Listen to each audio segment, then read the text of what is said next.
The cargo hauler Dusty Road shuddered as it dropped out of hyperspace in completely the wrong place. Daniel Wright checked his instruments twice before accepting what he saw. Instead of the empty shipping lane near Colony 7, they had somehow jumped into the middle of a massive military formation. Hundreds of warships surrounded them. Each vessel gleamed with polished metal and carried enough firepower to glass a planet. Formation lights blinked in perfect synchronization. These ships belonged to something organized, something powerful, and something that probably did not appreciate unannounced visitors. "Well, that's not good," Daniel said, taking a bite of his protein bar. He had been eating the same cheap brand for 15 years. The taste never improved. Riley looked up from the navigation console, her dark hair falling across her face. "Jump drive is completely fried. We're not going anywhere for at least 6 hours. "Figures," Daniel replied. He pressed the button to open a communication channel. Might as well ask for directions. Before he could speak, every screen in the cockpit lit up with the same image. A tall alien with silver scales and 4 arms appeared. Its eyes glowed with an orange light that probably meant something important in its culture. The creature wore armor decorated with symbols that screamed authority. "Unidentified vessel," the alien's voice came through perfectly translated. "You have violated the sovereign space of the stellar dominion. Power down your engines and prepare to be boarded. Any resistance will result in immediate destruction." Daniel scratched his chin. The alien reminded him of his old landlord back in Cleveland.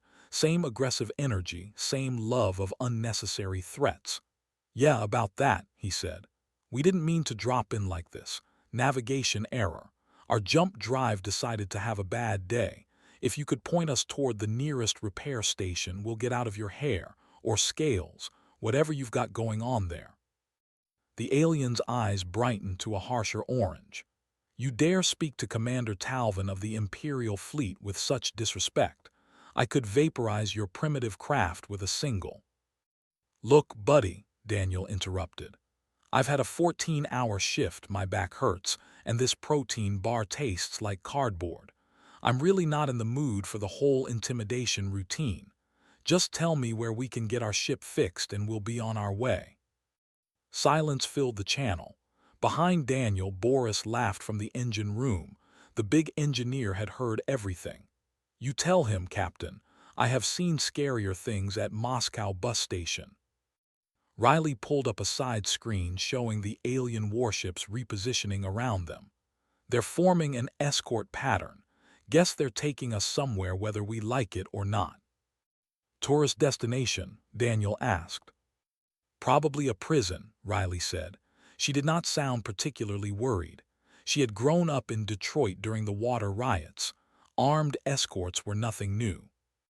The alien commander appeared on screen again. This time 2 more aliens stood behind him, both looking confused. "You will follow our lead ship to Imperial Station Gamma. Any deviation from the flight path will be considered an act of war." "Sure thing," Daniel said.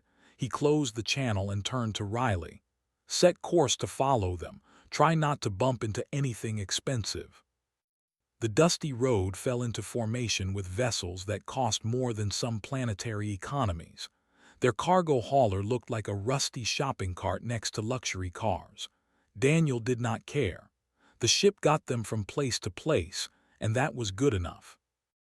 Boris climbed up from the engine bay, wiping grease on his already stained coveralls. "I can have jump drive working in maybe 10 hours if I bypass safety systems." "Let's hold off on that," Daniel said. "Might make our new friends nervous if we look like we're trying to run." "They are not friends," Boris pointed out. "They're not shooting at us either," Daniel replied. "That makes them better than some people I've dealt with." The journey to the station took 3 hours. During that time, the crew of the dusty road went about their normal routine. Daniel caught up on inventory reports. Riley practiced her card tricks. Boris made a pot of something he called coffee but smelled like motor oil. Through the windows, they watched the station grow larger. The structure defied easy description. Massive rings rotated around a central core. Docking bays lined every surface. Ships of 1,000 different designs came and went in carefully controlled patterns. Lights blazed from millions of windows. "That's a big station," Riley observed. "I have seen bigger," Boris lied. He had not seen bigger. Nobody from Earth had seen bigger, but admitting that felt wrong somehow. The dusty road was guided into a small docking bay near the station's lower levels. Armed guards waited at the airlock, their weapons drawn and ready. Each guard wore power armor that probably cost more than Daniel's ship. Daniel stood at the airlock door, waiting for the pressure to equalize. "Everybody play nice. We're guests here." "Prisoners," Riley corrected. "Guest prisoners," Daniel said. "There's a difference." The airlock opened. The guards tensed, expecting who knows what. Daniel stepped out holding his travel bag in one hand and finishing his protein bar with the other. "Afternoon, gentlemen. Nice station you've got here. Is there somewhere we can fill out paperwork? I'm assuming there's paperwork. There's always paperwork." The lead guard, another scaled alien with orange eyes, stared at him. "You will come with us for processing." "Lead the way," Daniel said cheerfully. As they walked through pristine corridors filled with aliens of dozens of species, Riley leaned close to Daniel. They all looked scared. She was right. Every alien they passed moved with careful precision. Eyes darted nervously. Nobody spoke above a whisper. The guards were treated like dangerous predators that might strike at any moment. Daniel had seen this before. It was the behavior of people living under a boot, constantly worried about the next punishment. He had grown up in the aftermath of the economic collapse, when security forces roamed the streets and everyone learned to keep their heads down. "This is going to be interesting," he said quietly. The guards led them to a processing center, where a thin alien with too many fingers waited behind a desk. The alien behind the desk had purple skin that seemed to shift colors under the harsh lights. Its name tag read something unpronounceable, but the title underneath was clear enough in translation: Processing Administrator. The creature looked at Daniel and his crew with the tired expression of someone who had seen too many forms in their lifetime. "Identification documents," it said in a flat voice. Daniel pulled out his Earth citizenship card and commercial pilot license. Riley produced hers. Boris handed over a plastic card that had been laminated so many times it barely bent anymore. The administrator picked up Daniel's card with 2 fingers like it might be contaminated. "These are not recognized by the Stellar Dominion. You will need to complete entry forms 1847A through 1847Z, Alien Species Declaration 443, and Commercial Vessel Registration 992. Each form requires 3 copies. Any errors will result in rejection and a 24-hour holding period." "Sounds like the DMV," Riley muttered. "The what?" the administrator asked. "Nothing," Daniel said quickly. "Where are the forms?" The alien pointed to a wall where a machine dispensed paper. Daniel walked over and pressed the button. The machine spat out exactly 78 forms, each one dense with tiny text and boxes to check. He carried the stack back to a small table and sat down with a pen. The administrator watched them begin filling out forms with growing confusion. Most species brought before the processing desk showed fear or anger. These humans just looked mildly annoyed, the way someone might look at a parking ticket. "You are aware you face serious charges for entering Dominion space without authorization?" the administrator asked. "Says here on Form 1847C that it's a civil violation, not criminal," Daniel replied without looking up. "Fine of up to 5,000 credits or 90 days detention. Standard stuff." The administrator's purple skin shifted to a darker shade.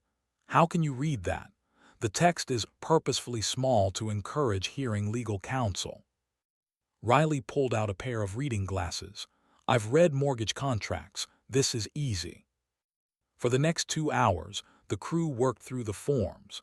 The administrator tried several times to intimidate them with descriptions of harsh Dominion laws and fearsome punishments. Each attempt fell flat. The penalty for falsifying documents is 10 years in a labor camp, the administrator said, its voice taking on what it probably thought was a threatening tone. Rough, Daniel said, checking a box. What's the weather like in these labor camps? Weather? Yeah, is it hot, cold, humid? Just curious. The administrator did not know how to respond to that. It pulled up files on its computer, searching for information about Earth. What it found made its color shift from purple to a pale gray. Your planet has survived how many extinction-level events? It asked quietly. Depends on how you count them, Riley said. She was on Form 1847Q, ice ages, supervolcanoes, asteroid impacts. Then there's the stuff we did to ourselves. 2 world wars, nuclear near misses, climate change. We're still here, though. Boris added his thoughts while signing Form 443. Earth is not nice place, is why we are tough. My grandfather survived Siege of Leningrad, 900 days with no food. After that, nothing seems so bad. The administrator pulled up more files. Its eyes widened at casualty numbers from human conflicts. Your species fought a war that killed 70 million of your own kind. Closer to 80 million if you count disease and famine, Daniel corrected. That was the second one. First one killed about 20 million. And you numbered them. The administrator's voice rose slightly. You anticipated multiple planetary wars. Didn't anticipate, Riley said. Just happened, we try to do better now. The administrator fell silent, reading through more Earth history. It discovered the Cold War, when humans built enough nuclear weapons to destroy their own planet several times over. It found records of chemical weapons, biological warfare, and conventional explosives that made Dominion's standard armaments look primitive. You invented these weapons before achieving faster-than-light travel, it asked. Warfare technology usually advances faster than peaceful stuff, Daniel explained. Sad but true. A guard entered the processing room, carrying a data pad. Administrator, the Council requests all information on these humans be forwarded immediately. Highest priority. The administrator nodded and transferred the files. It looked back at Daniel and his crew, who had nearly finished the required paperwork. I must ask, are all humans like you? Like what? Daniel asked. So unbothered. Riley laughed. You should meet my grandmother. She escaped a civil war, survived 3 different refugee camps, and still complains that coffee at restaurants is too expensive. We're all like this to some degree. Earth teaches you to adapt or die. Most of us chose to adapt. Boris stood and stretched his back. Is true. When I was young, heating broke in winter. Negative 30 degrees Celsius outside. We just wore more clothes and kept moving. What else can you do? The administrator processed this information alongside the completed forms. It stamped each one with a seal that glowed briefly before fatting. You are granted temporary access to Station Gamma while your vessel undergoes repairs. You must wear these tracking bands at all times. Violation of any station rules will result in immediate detention. 3 metal bands materialized from a slot in the desk. Daniel picked one up and clicked it around his wrist. The device felt light but sturdy. Fair enough. Where can we get something to eat? Those protein bars aren't cutting it anymore. Level 47, Section 12, the administrator said automatically. The Market District. Thanks, Daniel said. He headed for the door with Riley and Boris following. The administrator watched them leave, then pulled up the Earth files again. One document caught its attention, a human entertainment recording about nuclear war. The species had made fictional entertainment about their own potential extinction. They had turned their darkest fears into something to sell tickets for. The administrator's skin shifted through several colors before settling on a confused gray-green. It sent a message to its supervisor requesting hazard pay for processing humans. The species was clearly insane, but in a functional way that made them somehow more disturbing than traditional threats. In the hallway, Daniel led his crew toward the lifts. Other aliens pressed against walls as they passed, giving them wide berth. Nobody seemed to know what to make of the humans yet. "Think we'll get that food before they decide to lock us up?" Riley asked. "Probably," Daniel said. "The paperwork was legitimate. They've got nothing to hold us on." Level 47 stretched out like a small city compressed into a single floor. Shops lined both sides of wide corridors that curved gently out of sight. Aliens of dozens of species moved through the space, buying goods, trading services, and conducting business. The noise level reminded Daniel of an old shopping mall during holiday season. "Smells like every market I have ever been to," Boris observed. "Food, fuel, and too many bodies in small space." They wandered through the market, drawing stares from every direction. Most aliens they passed quickly looked away when Daniel met their eyes. A few shopkeepers tried to catch their attention with calls and gestures, but backed off when the humans approached too closely. Riley stopped at a stall selling what looked like dried fruit. The merchant, a short being covered in gray fur, nearly jumped when she picked up a sample. "How much for a bag?" she asked. 50 credits, the merchant squeaked. Riley raised an eyebrow. "The sign says 30 credits. That is old price. New price is 50 for everyone, all species." "Right," Riley said, putting down the fruit. She had grown up haggling at street markets where vendors tried this same trick daily. "Come on, guys, let's find an honest shop." They walked away. The merchant called after them in a panicked voice. "Wait, 40 credits, very fair, best price on station." Daniel kept walking. 2 stalls down, they found a food vendor selling grilled meat on skewers. The smell alone made his stomach growl. "3 of those," he said, pointing.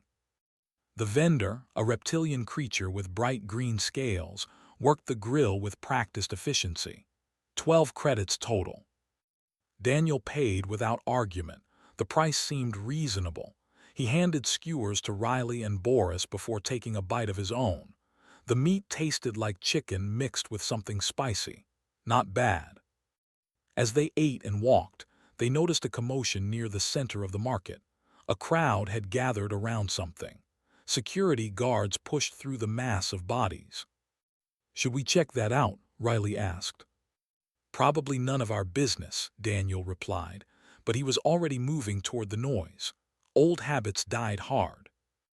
They reached the edge of the crowd. In the center, 2 security guards had cornered a small alien against a shop wall. The creature stood maybe 3 feet tall, with light blue skin and large eyes that currently showed obvious fear. It clutched a bag to its chest. "You owe Merchant Grav 300 credits," one guard said. "Payment was due 2 cycles ago." "I am trying to pay," the small alien said in a trembling voice. "My family needs more time. We had medical expenses." "Not our concern," the second guard interrupted. "You come with us now. Merchant Grav has invoked collection rights." Daniel did not know what collection rights meant in this context, but he had seen enough debt collectors back on Earth to recognize the situation. "Hey," he called out, "what's the problem here?" Both guards turned to look at him. The crowd went silent. Even mentioning that someone spoke directly to Imperial guards seemed to shock the gathered aliens. "This does not concern you, human," the first guard said. "You're making a scene in the middle of a public market," Daniel replied. "That kind of makes it everyone's concern. What did this little guy do?" "Outstanding debt," the guard explained with forced patience. "Under Dominion law, creditors may claim personal custody of debtors until the amount is repaid through labor or family action." "So you're arresting people for being poor?" Riley asked. "We are enforcing legal contracts," the second guard said defensively. Boris stepped forward, looking down at the guards from his considerable height. How much is debt? 300 credits. Boris pulled out his credit chip. Here, I pay, problem solved. The first guard stared at the offered chip like it might explode. You cannot simply pay another being's debt. There are procedures, forms to file. The creditor must approve the transfer of obligation. Is just money, Boris said with a shrug. Take it to merchant. Tell him debt is paid. What else matters? Daniel watched the guards struggle with this concept. They clearly existed in a system where everything required complicated procedures and official approvals. The idea that someone might just solve a problem directly seemed foreign to them. I will pay it, Daniel said, pulling out his own chip. Consider it a tip for your excellent security services, or whatever makes the paperwork easier. The guards looked at each other. The crowd pressed closer, watching this bizarre interaction. Finally, the first guard slowly took Daniel's chip and processed the payment. The debt is settled, he announced formally. All parties are free to go. The small blue alien looked up at Daniel with wide eyes. You paid my debt. Why? You looked like you needed help, Daniel said. Don't worry about it. But I cannot repay you. I have nothing. Then don't repay me, Daniel interrupted gently. Just help someone else when you can. That's how it works. The alien stood frozen for a moment, then bowed deeply and scurried away into the crowd. The guards departed quickly, clearly uncomfortable with the attention. The gathered aliens began to disperse, but many continued to stare at the humans. An older alien approached Daniel cautiously. It had orange skin and walked with a cane made of something that looked like crystal. That was remarkable, it said in a raspy voice. I have never seen anyone challenge the guards so casually. We didn't challenge them, Daniel said. We just solved a problem. On my world, we learned to keep our heads down around authority, the old alien continued. The Dominion is vast and powerful. It does not appreciate being questioned. Riley finished her food skewer and tossed the stick into a nearby recycler. Every system claims to be vast and powerful. That doesn't mean you can't do the right thing. The old alien studied them carefully. You are from Earth, yes. I have heard whispers. Your species is new to this region of space. Pretty new to any region of space, Daniel admitted. We're still figuring things out. Perhaps that is why you do not fear as others do, the alien said thoughtfully. You have not yet learned what happens to those who stand out. Or maybe we've seen enough back home that this doesn't seem so scary, Riley suggested. Boris had wandered to another food stall and returned with 3 cups of something steaming. Is called thermal brew, vendor says is very popular. He took a sip and made a face. Is terrible, like hot battery acid.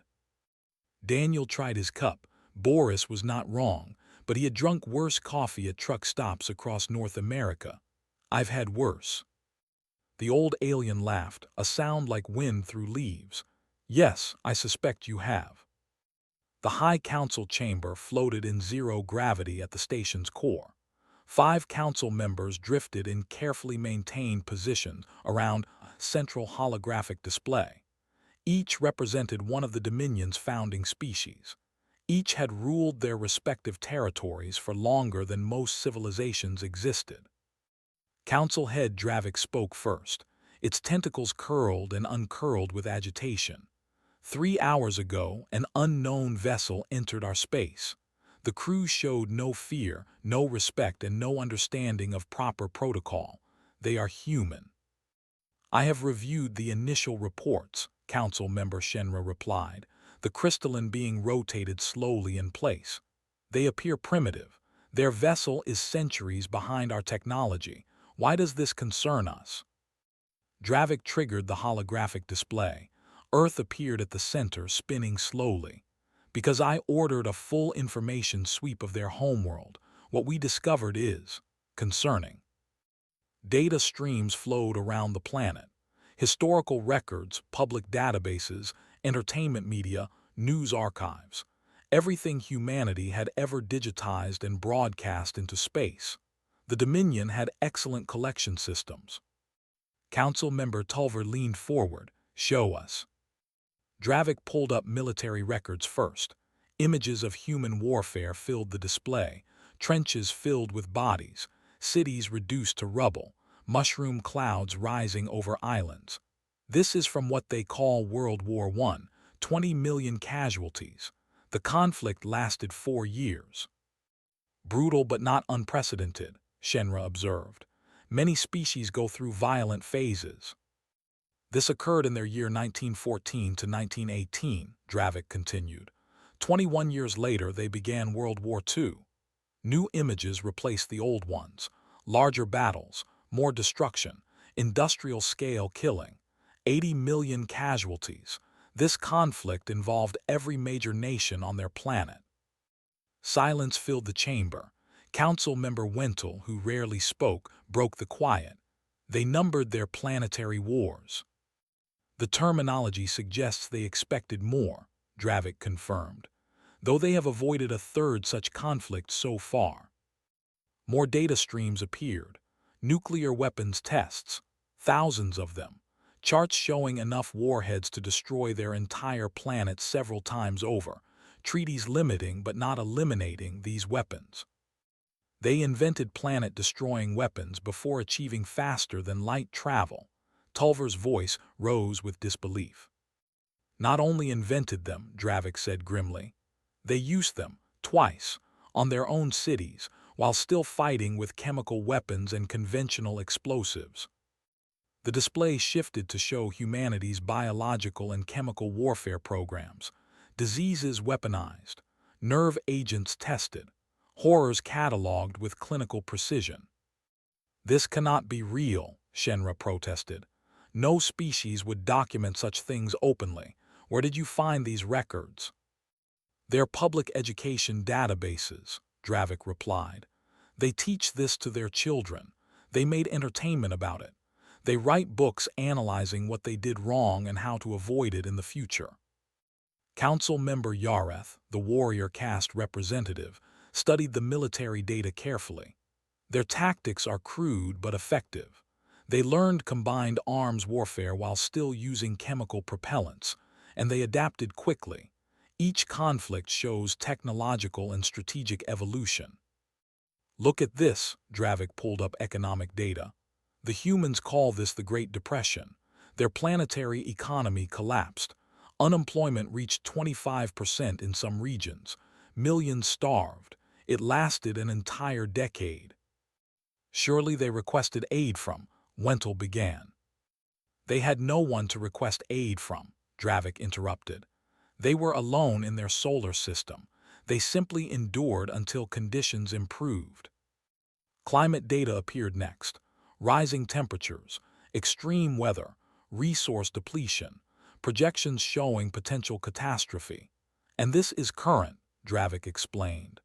"They are aware their planet is becoming less habitable due to their own industrial activity. They debate solutions while simultaneously expanding said industry." Tulver's skin color shifted to deep purple. "They are destroying their own world knowingly." "Slowly," Dravik said. "And they argue about how to stop it while continuing to function within systems that cause the problem. It is remarkably practical and simultaneously insane." Shenra's crystalline body pulsed with light. "I do not understand. Are they a threat or are they suicidal?" "Both, neither." Dravik spread its tentacles in confusion. "That is why I called this emergency council. 3 of these humans are currently wandering our station, treating our security forces like minor inconveniences. They paid another being's debt simply because it seemed like the right thing to do. They read Dominion legal code like it was light entertainment. They are either the most dangerous species we have encountered or the most resilient." Yareth pulled up the incident report from the market. "The human called Daniel paid 300 credits without negotiation or hesitation. Security reports state he seemed annoyed by the interruption to his shopping, not afraid of the guards." "I spoke with the processing administrator," Dravik continued. It said one human casually mentioned surviving something called the Detroit water riots. Another referenced a siege where their ancestors had no food for 900 days. They spoke of these events the way we might mention minor traffic delays. "What are we dealing with?" Wentel asked quietly. Dravik pulled up comparative data. Dominion species homeworlds appeared alongside Earth. Every Dominion species had evolved on planets with stable climates, abundant resources, and relatively few natural predators. Earth showed the opposite: extreme temperature variations, regular natural disasters, predators at every level of the food chain. "They evolved on a death world," Yareth said with something approaching respect. "Their entire species was forged in constant struggle. And they built civilization anyway," Tulver added. "Despite the wars, the disasters, the resource scarcity, they continued building, adapting, surviving." Shenra rotated to face Dravik directly. "What do you propose?" "We test them," Dravik said. "Not to intimidate. We are past that. But to understand. Tomorrow, we conduct our standard military demonstration for the visiting delegation from the outer territories. I want the humans present. I want to see how they react to our full military capability." "And if they remain unimpressed?" Wentel asked. "Then we know for certain," Dravik replied. "Earth has sent us something new, not technologically advanced, not politically sophisticated, but perhaps something more concerning. A species that survived their homeworld by becoming impossible to intimidate." The council voted. The motion passed unanimously. Tomorrow, they would show humanity the might of the stellar dominion. They would watch closely to see what these strange, practical, damaged beings thought of true power. The observation deck held about 200 beings from various species across the Dominion. Diplomats, trade representatives, military observers. Everyone dressed in formal attire that probably cost more than Daniel's ship. The humans wore their normal work clothes because nobody had told them to dress up. Daniel stood near a window with a cup of that terrible thermal brew. Riley scrolled through her data pad, catching up on maintenance logs. Boris had found a plate of appetizers and was methodically working through them while providing running commentary on which ones were acceptable. "That one tastes like rubber," he announced, pointing at a purple cube. "This one is better, still not good, but better." A tall alien in diplomatic robes approached them cautiously. "You are the humans, yes, from Earth." "That's us," Daniel confirmed. "You need something." "I am Ambassador Krellick from the Outer Territories. I heard about the incident in the market yesterday. Very unusual behavior. Most species avoid confrontation with security forces." "The security forces weren't being reasonable," Riley said without looking up from her pad. "Someone needed to point that out." Krellick made a sound that might have been laughter. "I like your directness. Tell me, what brings you to Dominion space?" "Broken navigation system," Daniel explained. "We're cargo haulers. Just trying to get from point A to point B ended up at point Z instead." Their conversation ended when lights dimmed throughout the observation deck. A voice announced the beginning of the demonstration. Windows polarized to protect against bright flashes. Then space beyond the station erupted with activity. 50 warships appeared in perfect formation. Each vessel stretched a kilometer from bow to stern. Gun ports glowed with ready energy. Fighter craft swarmed between the larger ships like schools of metal fish. "Behold the might of the stellar dominion," a recorded voice announced with dramatic flair. "Our fleet protects 2,000 worlds and maintains peace across 3 spiral arms." The ships began their demonstration. Fighters performed complex maneuvers at speeds that would have killed human pilots through acceleration alone. The capital ships fired weapons that lit up space with colors that probably had names Daniel did not know. Targets appeared and vanished, destroyed before they could fully materialize. Around the observation deck, aliens watched with appropriate awe. Some recorded the display. Others made notes. All showed the proper respect for such overwhelming force. Daniel watched with the same interest he might show at an air show. "Those are some big ships," he observed. "Very impressive," Boris agreed. He was eating another appetizer. "Though formation is inefficient, too much space between vessels makes them vulnerable to fast-strike craft." Riley zoomed in on one of the warships with her pad's camera. "The weapons are energy-based, right? I'm not seeing any kinetic options. What happens if they face someone with good energy shielding?" Yareth stood nearby in full ceremonial armor. The Warrior Council member had positioned itself to hear the human responses. "You are not impressed," it stated rather than asked. "It's impressive," Daniel said honestly. "Good engineering, solid coordination, must take years to train crews to that level of precision." "But," Yareth prompted. "But it's just bigger versions of what we've been building for centuries," Riley said. "Scale up the technology, add some energy weapons, put it in space. The core concepts aren't that different from naval warfare back home." Boris pointed at a particularly large explosion. "That weapon probably uses contained antimatter reaction. Very powerful. Earth scientists theorized same thing in late 20th century. We just never had resources to build it." "Your species theorized antimatter weapons?" Yareth asked carefully. "Sure," Daniel said. "We theorized a lot of things. Most were too expensive or too dangerous. We went with nuclear weapons because they were cheaper and easier to maintain." Yareth made a note on its own data device.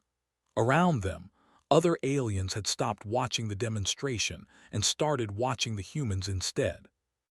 A massive capital ship fired its main weapon, creating a beam of light that traveled for several light seconds before dissipating. The recorded voice explained this weapon could crack a planet's crust with sustained fire. "How long would sustained fire need to be?" Riley asked. "Approximately 47 minutes at full power," Yareth replied. "Seems impractical," Boris observed. "Target would have time to evacuate. Better to use kinetic impactor. Drop asteroid at high velocity. Much more efficient for planetary destruction." Several nearby aliens backed away slowly. Daniel noticed their reaction. "We're not planning to destroy any planets," he clarified, "just commenting on the engineering." "Your species discusses planetary destruction casually," Krellick said, "as if it were a normal topic." "It came up a lot during the Cold War," Riley explained. "When you have enough weapons to destroy your own planet, you spend time thinking about the logistics. How many warheads would it take? What are the targeting priorities? How do you ensure mutually assured destruction actually remains assured? We wrote whole books about it." The demonstration continued. Ships performed boarding actions, defended against simulated threats, and showed off every capability in their arsenal. The humans watched it all with the same mild interest someone might show a documentary about manufacturing processes. When the display ended and lights returned to normal, a hush fell over the observation deck. Aliens clustered in small groups, whispering to each other. Many looked at the humans. Some looked at the Dominion officials present. Everyone seemed confused. Dravik entered from a side door, its tentacles moving in controlled patterns. "Humans Daniel, Riley, and Boris, would you please follow me?" "Are we in trouble?" Daniel asked. "That remains to be determined," Dravik replied. "The Council wishes to speak with you." As they left the observation deck, Daniel heard fragments of conversation from other species. "They were not afraid at all. Did you hear them discuss weapons? What kind of world produces such beings?" In the corridor, Riley spoke quietly. "Think we said something wrong?" "Probably," Daniel admitted, "but I'm not sure what. We were just being honest." Boris shrugged his massive shoulders. "It's always better to be honest.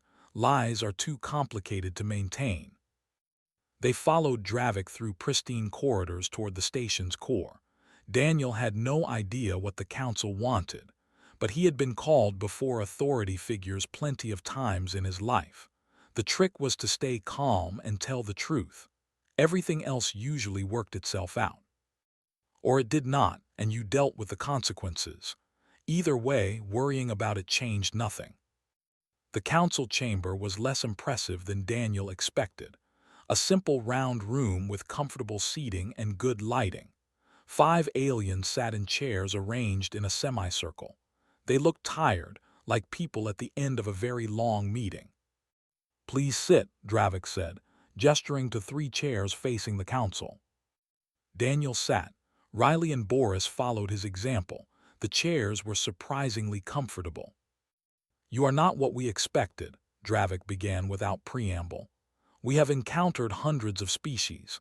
Most react to the Dominion with fear, respect, or calculated ambition. You show none of these things." "Should we be afraid?" Daniel asked honestly. "You've been fair so far, bit heavy on the bureaucracy, but that's just government. We haven't seen anything that seems hostile." "You witnessed our military demonstration," Council Member Shenra said. 50 warships, enough firepower to conquer a star system, and you compared it to your primitive naval forces. "Well, the concepts are similar," Riley explained. "Big ships with big guns protecting territory and projecting power. Humans have been doing that for thousands of years. You've just scaled it up and added energy weapons. It's impressive, but not incomprehensible." Tulver leaned forward. "You speak as if your species could build similar things given time and resources." "Probably," Daniel said. "I mean, we're behind on the technology, but give us a few hundred years to catch up. Yeah, we could build something comparable. Humans are good at adapting other people's ideas." "That is not what concerns us," Yareth interrupted.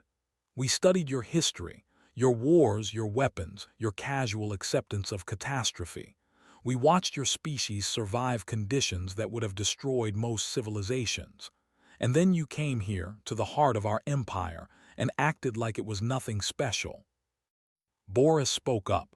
"Is not nothing special, is very special. Beautiful station, good engineering, impressive organization, but special and scary are different things. Earth taught us to handle scary. This is not scary, this is just new.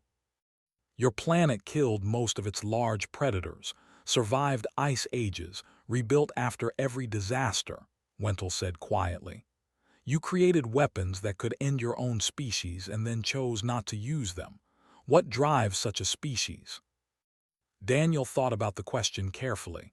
"Stubbornness mostly. Humans don't give up easily. When something goes wrong, we fix it.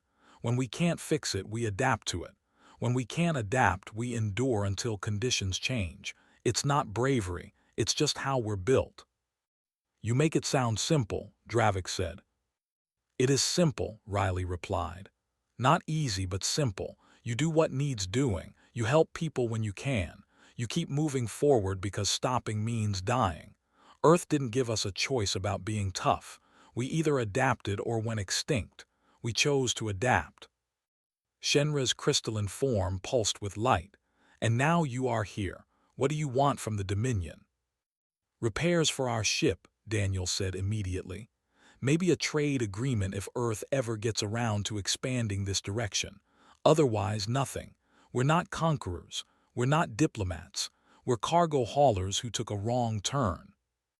"You paid a stranger's debt yesterday," Yareth noted. "Why?" "Someone needed help," Daniel said with a shrug. "We could afford to help. Why wouldn't we?" "Because it was not your responsibility," Yareth pressed. "Because becoming involved risked confrontation with security forces. Because helping others without benefit makes no logical sense." "It makes perfect sense," Boris countered. "Today I help someone. Tomorrow maybe someone helps me. This is how community works, how society works. You cannot have civilization without people helping each other." The council members exchanged looks.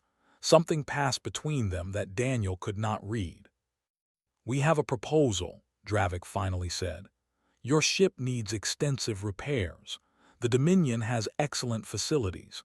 We will repair your vessel at no cost and provide you with updated navigation systems to prevent future accidents." "That's generous," Daniel said carefully. "What's the catch?" "Stay here for 2 weeks while repairs are completed," Dravik continued. "During that time, make yourselves available to other species. Share your perspective. Answer questions about Earth and humanity. Let others learn from you as we have learned." "You want us to be like cultural ambassadors?" Riley asked. "We want you to be yourselves," Shenra corrected. "Other species fear the Dominion. They fear each other. They fear change. Perhaps seeing humans who fear nothing yet harm no one will teach them something valuable." Daniel looked at Riley and Boris. They both nodded slightly. 2 weeks. We can do that, but we're not giving speeches or doing formal presentations. We're mechanics and haulers, not teachers. "Just be available," Dravik agreed. "Continue as you have been. Visit the markets, talk to people, fix problems when you see them. Your normal behavior is teaching enough." "There is one more thing," Yareth added. "Your ship's engine room is apparently held together with improvised repairs and what your engineer calls creative problem solving. Our repair teams are somewhat horrified." Boris looked offended. "Engine room is perfectly functional. All repairs meet safety standards." "Which safety standards?" Yareth asked. "Earth safety standards," Boris replied proudly. "That is what concerns us," Yareth said dryly. "We will bring everything up to Dominion specifications. Consider it our gift for the entertainment you have provided." They worked out the details over the next hour. The humans would stay in better quarters. They would receive meal allowances. They would have access to all public areas of the station. In exchange, they would simply exist where other species could observe them.